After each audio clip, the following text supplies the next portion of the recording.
In today's video, we dive into the matchmaking scene in the heart of Shenzhen, where women over 30, no matter how beautiful or accomplished, are still labeled as leftover stock. They're made to line up, judged for their age or even their glasses, all just to fight for a marriage that may not even be worth it. You'll see, getting into college is tough, building a career is even tougher, but finding a life partner in today's Chinese society? That might just be the most impossible task of all. 有没有同 In today's video, we dive into the matchmaking scene in the heart of Shenzhen, where women over 30, no matter how beautiful or accomplished, are still labeled as leftover stock. They're made to line up, judged for their age or even their glasses, all just to fight for a marriage that may not even be worth it. You'll see, getting into college is tough, building a career is even tougher. But finding a life partner in today's Chinese society? That might just be the most impossible task of all. 好歹也是读 Has anyone ever been to the matchmaking corner at Lianhua Mountain in Shenzhen? Because I'm already considered an older, single, unmarried woman, when my family came to visit Shenzhen this time, my dad insisted that we all go together to the matchmaking corner at Lianhua Mountain. Once we got there, you could see scenes just like in the pictures. Baskets full of personal information sheets and profiles. Since I went in the evening, the place was still surrounded by quite a few men who seemed rather eager to find their other half. For those of you who haven't been there, I really recommend checking it out. It will open your eyes to a whole new world. Seriously. Before we dive into all of this, let us know in the comments where you're watching this video from. Connecting with viewers from around the world is a huge source of inspiration for us. I mean, I'm someone who went to college at least, so how is it that I'm already 32 and still can't find a partner? Back then, people said studying was hard, getting into college was hard. After graduating, finding a job was hard too. And then once you finally land a stable job, you realize that finding a partner is even harder. Each stage of life is more difficult than the last. And now at this point, I'm starting to wonder, do I really have no choice but to look for those so-called leftover women? Older single women, or someone who's been married before? I don't want that to be the outcome. I've worked so hard for so many years, and now I'm getting stuck at this one step: matchmaking. Doesn't that make all my past efforts kind of meaningless? If in the end I'm just going to marry a divorced woman or someone who's 37 or 38 and still single, then what was the point of going to college? Of finding a stable job? Why bother at all? Wasn't it all because I just wanted a better life later on? So what's going on? Video 8, Video 8, Video 8, Video 8, Video 8, Video 3. So I want to ask, how are women around 30 these days actually finding partners? I feel like, at our age, we're basically left with just two types of men to choose from. Either divorced ones, or the broke ones who have nothing going for them. Isn't that just way too awkward? I think that when we were in our 20s, everyone was in hustle mode, working hard, and now, just about now, we finally have some financial stability and are ready to consider marriage. But what you end up realizing is that all the good men have already been picked clean. The ones left are basically nobodies trying to sell you a fake image. Us so-called older leftover women is our only option now, just to help others clean up their messes? Ha ha ha. It's like we've been dumped onto the second-hand market to be picked through. People always say women should be strong and independent, but honestly, if you're around 25 and have someone to marry, just do it. Because once you reach my age, you'll find that all the good men are no longer on the market. Everyone who was supposed to get married already got married, and when you want to start choosing, you'll find yourself in the second-hand bin being sorted through. So how are you all finding partners these days? Tell me, I want to learn from you. In Shenzhen, the male-to-female ratio is about 1:7. One man for every 7 women. Haha. There are just too many outstanding women in this city. Honestly, I think out of all the cities, finding a partner in Shenzhen is the hardest. Too few men, too many women. It's a total case of too many wolves and not enough meat. If you're still watching, comment 1, so I know you're still with me. 某五一期间， During the May Day holiday, I had one of the weirdest matchmaking experiences ever. It was just downright bizarre. Honestly, I took this blind date pretty seriously. I got up early in the morning, washed my face thoroughly with facial cleanser, and by 7 a.m., I had already grabbed the matchmaker and brought 2 boxes of walnut milk with me. When we got to the girls' place, I didn't expect there to be 7 or 8 other guys also there for the same blind date. And there was only one girl. We had to line up and take turns talking to her, just like a bunch of concubines waiting to be selected by an emperor. You know, the whole drama with perfume pouches and everything. But to be honest, out of all the guys there, I think I was one of the more good-looking ones. And that's about it. At one point, the matchmaker and I were just squatting in the alley next to the girl's house, like a couple of lowly palace maids or eunuchs. Everyone else looked down on us because they all drove nice cars, and mine wasn't great. Honestly, the poor old matchmaker really suffered with me that day. We waited for 2 hours before it was finally my turn. Then the matchmaker and I were let into their yard. The girl was already standing there. The first moment I saw her, she already looked upset. I didn't understand what was going on. Like, what's that supposed to mean? Are we doing cosplay now? Is she trying to act like Neja in some fantasy drama or something? Then all of a sudden, she just snapped and shouted, "Mom, I told you I don't want someone who wears glasses.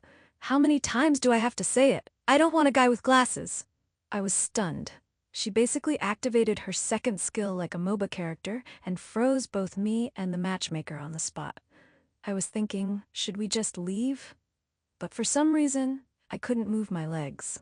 Her mom was like, "Nana, look at this boy. He's got eyes and a nose. He seems decent. Give him a chance. Talk to him." That comment honestly annoyed me too. What if I didn't have a nose or eyes? I'd be an earthworm. That's ridiculous. The girl finally agreed and said, "Fine, let's chat." So we went inside the house to talk. But man, the room was filthy, like a bacteria petri dish. Breakfast leftovers were still all over the table. I was super nervous, like just barely less nervous than driving test nervous, because I was afraid she'd transform again.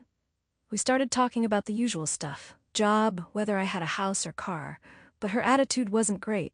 Then she asked, "What's your prescription?" I said, "Around 200 degrees. She sneered, "Oh, how fashionable. You even wear glasses." I said, "All right then, let's not waste each other's time." I could tell she didn't like me anyway, so I figured I'd just leave. She was like, "Go then," so I did. When I stepped out into the yard, the matchmaker was still waiting and gave me a weird wink. I asked, "What? What does that mean?" She said, "Take the soy milk. Don't leave it here. Take it with you." I told her, "It's fine, it's just 2 boxes, no big deal." So we left. On the way home, I told the matchmaker, "In a few days, I'm gonna be a top-tier online influencer. Finding a wife will be much easier by then." The matchmaker asked, "Top-tier what? Did that girl hit you in the head or something?" I said, "Don't worry about it. Honestly, she and I would never have clicked anyway.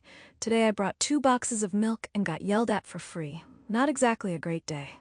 说真的哈， To be honest, every time a single woman around 37 or 38 years old comes to me for matchmaking, I feel a lot of pressure. I genuinely, deeply want to help this group of women. But I also know that the reason many of them are still single at this age is because their standards are too high. Whenever a woman in this age group comes in, I have to assess her personal background alongside her partner expectations. If she insists that the man must have no children from a previous relationship as a hard requirement, I don't even dare to take her on. I usually just politely turn her away. That's because suitable men around her age who have no children, if they have even halfway decent conditions, will almost always want a woman under 35.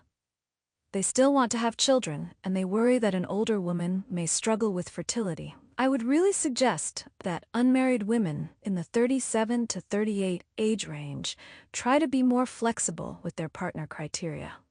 Honestly, men aged 40 to 45 who are single and still in good condition, there are extremely few of them. And if they are in good shape, they're all looking for someone younger. So my advice is, women around 37 to 38 years old should start seriously considering men around 40 who already have children, but are open to having more together in the future. You might feel disappointed, like you've held out for so many years and still didn't find someone who meets your ideal. But think about it. Over the past few years of matchmaking, haven't the men you've met been steadily declining in quality? Trust me, from here on out, there is no worst, only worse. The reliable, high-quality ones have basically all been taken. What's left are just the ones who got filtered out by others. Trying to find someone perfect from what's already been passed over, that's almost impossible. Honestly, with some older single women after just a brief chat, I can already tell they'll never get married. For example, there are women around 37 or 38 who still insist their future partner must be unmarried, earn over $35,000 USDs per year, be at least 180 centimeters tall, hold at least a bachelor's degree, and also be handsome, sunny, and considerate. If a man doesn't meet all of these requirements, she won't even consider him. They call it preferring high-quality singlehood over low-quality marriage. But let's be real, I can already see that many of these women won't ever get married. To them, I say this: it's better to start thinking about retirement homes now. Start saving early and reserve yourself a bed. Because the standards that a 37 or 38-year-old unmarried woman holds are no different from those of a 25 or 26-year-old. But what do you actually have to compete with them? Why would a man choose you instead? Just because you believe you deserve better doesn't mean you'll actually find it. You have to outcompete every other woman vying for the same man. You have to win to get him, and that's the reality.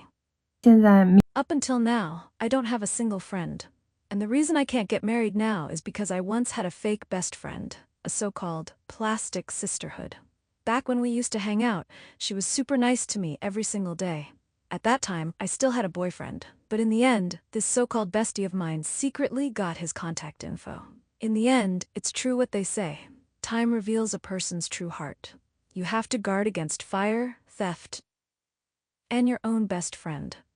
Because honestly, the people who betray you the hardest are always your so-called best friends. I'm telling the truth, in this life, I've been betrayed by my own bestie, and it caught me completely off guard. That's why I have no friends around me now. None. You know what else? Girls can be extremely jealous. I don't even know why. Ever since I was little, I've always been alone. Never really had any so-called real girlfriends. Whenever there are some decent men in a friend group, those women instantly turn into competitors. And the reason I never won over my besties? It's because I'm too simple-minded. They're way too scheming. I can't guard against any of it. There was only ever one best friend I had growing up. Just one. And even she stabbed me in the back. She added my boyfriend behind my back. And in the end, the two of them got married. I honestly don't even know what kind of demon disguised as a best friend I had encountered. Have you ever had one of those so-called plastic sisterhood friendships? Honestly, matchmaking really messes with your head. It's incredibly frustrating and mentally exhausting.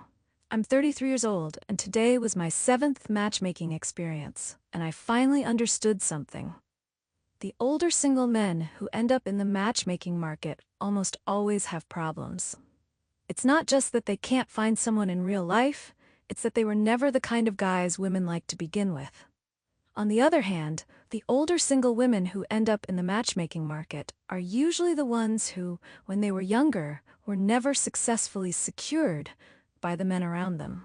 So when these two types of people collide in the blind date market, it's very hard for anything good to come out of it. You've got a woman who wasn't locked down when she was young, going on a date with a man who's never been able to get a woman at all. The outcome is obviously going to be a mess. That's why I don't really recommend matchmaking to women anymore. If you meet someone you like in your real life, just go for it. Be proactive. But don't go looking for men in the matchmaking market, because the men who end up there usually have something seriously off about them. Take today's date, for example. Before meeting him, I didn't know who he was, but I had a gut feeling I might have known him before, maybe a classmate.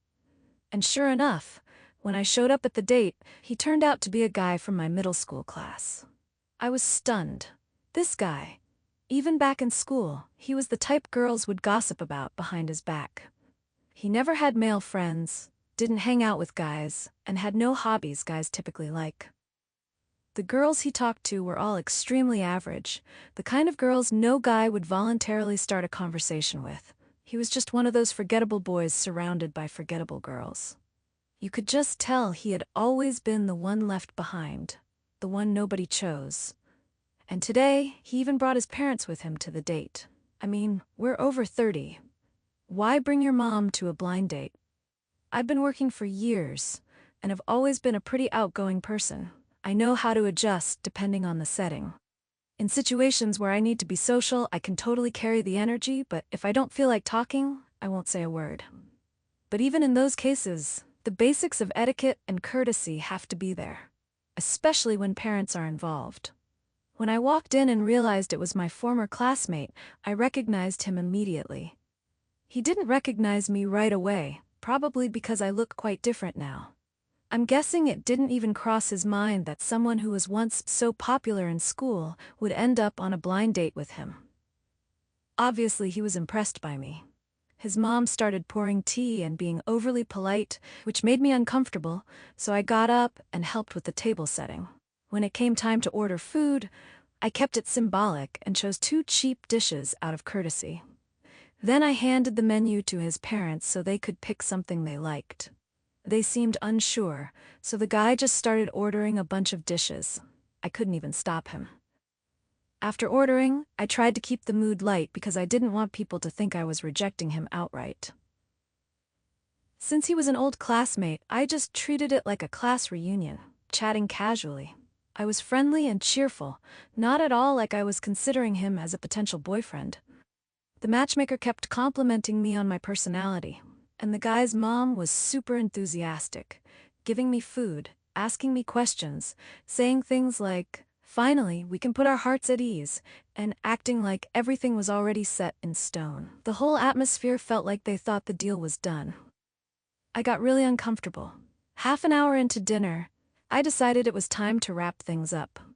Most of the food was untouched, so I suggested we pack it up to avoid waste. The auntie thought I was being thoughtful and praised me again, which honestly freaked me out. When I went to the bathroom and came back ready to leave, the matchmaker called me over again. Apparently something important was still on the table. They shut the door, and the guy and his mom suddenly pulled out a massive red envelope and insisted on giving it to me. I was terrified. I had this intense feeling of resistance, like if I accepted the money, I'd be locked into dating this guy. I quickly said I couldn't take it. We don't have that custom, and I needed to discuss it with my parents. Meeting someone for the first time and already exchanging red envelopes just isn't appropriate, especially when I wasn't even interested. But the mom kept pushing it into my hand, saying it was a traditional meeting gift and had to be accepted. I kept refusing, and eventually whispered to the matchmaker, asking her to help stall. We could set another time for any gifts, if absolutely necessary. Just to smooth things over, I told them maybe next time we could meet in a more formal setting with the matchmaker again. That gifts could wait. After that, the guy insisted on walking me home, and his mom wanted him to take me out on a stroll or a date. I wasn't having it. I just wanted to go home. The matchmaker also kept telling him to escort me back, and he was way too eager, even trying to get me into his car. I declined, said I'd walk, and in the middle of that awkward back and forth he suddenly grabbed my arm. Like we were still teenagers or something. I was stunned. We're in our 30s, we've been out in the real world for years, and this guy still hasn't matured at all. We talked a bit about work and career paths. I told them I was still exploring, and the guy's mom was like, "No rush, just take any job for now, then look for a better one later." I explained that certain job decisions can impact future opportunities, that if you take a random job now, it might hurt your chances later when companies check your background. But the guy clearly didn't understand what I meant. Background check. Seemed like a foreign concept to him. I realized I hadn't even asked what kind of job he had, but he probably works in a basic position. The date ended quickly after that. I made up an excuse and left fast. As I was about to go, the guy brought out a bunch of gifts from his car and tried to make me take them. I thought to myself, I'm not even interested in you. Why would I accept any of this? On my way home, I silently promised myself I will never go on a blind date again. The men in the matchmaking market, their quality is just too low. Honestly, any man who ends up in that system, there's a reason for it. None of them are truly suitable for marriage. So from now on, I'm going to find my future partner by my own standards, on my own terms. No more matchmaking, it's just emotionally draining and totally pointless. Is it possible that the more modern women become, the more exhausted they feel from chasing happiness in a market-driven way? As blind dates become increasingly stressful, draining, and meaningless, perhaps it's time for modern women to pause and reflect. Happiness doesn't come from auctioning yourself off on the marriage market, but from mutual understanding and genuine relationships, free of middlemen and free of calculation. Instead of chasing unrealistic ideals or commodifying love, why not return to traditional values, sincerity, simplicity, and a willingness to build something real by your own hands? Today's matchmaking chaos is just one symptom of a much deeper social imbalance. According to official data, by 2024, China had over 30 million more men than women of marriageable age, a gender gap driven by decades of population control and cultural preferences. Meanwhile, the number of unmarried women over 30 has surpassed 7 million in urban centers like Shanghai, Beijing, and Shenzhen. And yet, despite their education and income, these women are often seen as expired. This is life in China today, where dating feels like an algorithm and women are judged by age before character, where love is scheduled between job interviews and marriage is just another KPI. But maybe it's time to stop treating relationships like a transaction and start rebuilding what really matters: respect, companionship, family, simplicity. True happiness doesn't come from chasing a perfect checklist. It comes from building real connections, rooted in shared values, not shared spreadsheets. Life in China is changing fast, but some things are still worth preserving: warmth over wealth, sincerity over status, and love over logic. What do you think? Should modern women keep pursuing idealistic standards, or is it wiser to choose realistically and build happiness based on sustainable values? Leave a comment below to share your thoughts with China Social Trends. Don't forget to subscribe to the channel so you won't miss any of our thought-provoking stories. Thank you for watching, and see you in the next video.